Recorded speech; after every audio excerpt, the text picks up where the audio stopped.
हुजूर की जो बड़ी साहिबजादी है ना, सरकार की 4 बेटियां हैं। सबसे बड़ी का नाम है सैयदा ज़ैनब, उसके बाद है सैयदा रुकैया, और तीसरी है सैयदा उम्मे कुलसूम, और चौथी है सैयदा तैयबा हजरत फातिमा ज़हरा रज़ी अल्लाह ताला अन्हा।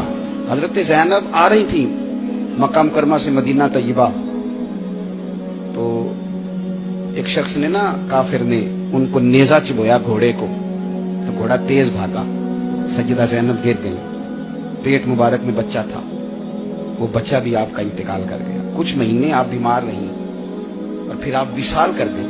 मेरे महबूब के सारे खानदान ने, सारे खानदान ने कुर्बानियां दी। सैयदा ज़ैनब उस जख्म की वजह से इंतकाल कर गई। वही बंदा नेजा मारने वाला फतेह मक्का के दिन चेहरे पे नकाब डाल के आ गया और हुजूर के सामने बैठ के कहने लगा, बहुत बड़ा दुश्मन भी आ जाओ तो माफ कर देते हो।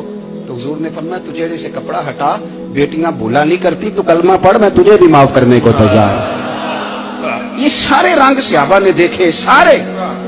और जिस दिन हुजूर बदर को जा रहे थे ना, मैं फोन कर देता हूं, मैं नहीं आ सकता, मेरे घर में फलाना बीमार है। हजरत रुकैया बीमार थी। हुजूर बदर में जब जा रहे थे तो बेटी के सराहने खड़े थे, तो शहजादी कप रही थी, तो नबी पाक ने हजरत उस्मान को, दामाद को बुला के कहा, उस्मान 2 ही जा सकते हैं, ये मैं जा सकता हूँ, ये तू जा सकता है, मेरी बेटी, मेरी धी बीमार है। हजरत उस्मान ने कहा, नहीं जा सके। बदर में हुजूर जिहाद के लिए गए थे और अपनी बेटी का जनाजा नहीं पढ़ सके। हजरत रुकैया को हजरत उस्मान कहते, मैं दफन करके आ रहा था जब नबी पाक सल्लल्लाहु अलैहि वसल्लम बदर से। ये सारे रंग सहाबा ने देखे, ये सारा अंदाज देखे।